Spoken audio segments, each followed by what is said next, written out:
right, so our hit theaters this week is Spike Lee's latest joint called Chi-Raq. And Chi-Raq, of course, is referring to the fact that the death toll in Chicago has surpassed that of the U.S. forces in Iraq. Oh, my gosh. Oh, it's the jungle out there, man. But in the film, a frustrated girlfriend of a Chicago gang leader persuades women to use sex, or lack thereof, to get the men to agree to stop all the senseless violence. Will it work out? Of course it'll work out.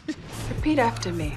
I will deny all rights of access or entrance. I will deny all rights of access or entrance. Gonna make sure these fools put down these guns. Police signs, every day.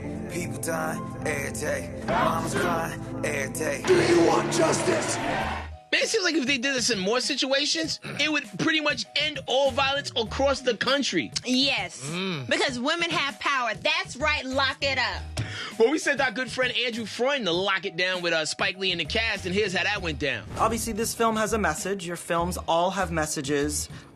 What was it about this story that you had to tell right now at this time in your life?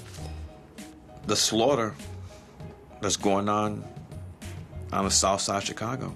There's some sex in this film. Right. How do you shoot those scenes tastefully but also realistically? Sex scenes, they're the hardest scenes to shoot. So you got to really discuss with the actors what they want to know. What are you going to do? What body parts can be seen? And you got to do the best you can so it doesn't look mechanical. All right, let's just get this out of the way first. I've seen both your asses now. She has a much better one than I do. Oh, my gosh. Really?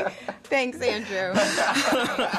Yeah, I mean, you have a movie that's dealing with women posing a sex strike, so you can't have a sex strike if people aren't actually having sex in the first place. So, yeah, there's a lot of sex, a lot of bodies, and hot and heaviness, but these women use it to affect a change in their community. So, yeah. That's gotta be awkward. There's no way, I know if they're like, oh, you're gonna say it's our job and blah, blah, blah, but, I mean, come on. No, I'm not gonna say it was my job. I was very, very uncomfortable with the idea. Definitely was a level of trust that was necessary. You gotta have that first. I mean, especially if we're supposed to be building a relationship that is believable and the chemistry is allowed to flow. So, to me, it was my job to make sure that she was comfortable and that, people were respecting the set and everything. And then once we, laid that down, then we were able to lay other things down. I was gonna say, then you two laid down. So being from Chicago, it has kind of this dark, sexy kind of history to it. A, why is that so? And B, what do you find kind of dark and sexy? Dark and sexy? Yeah.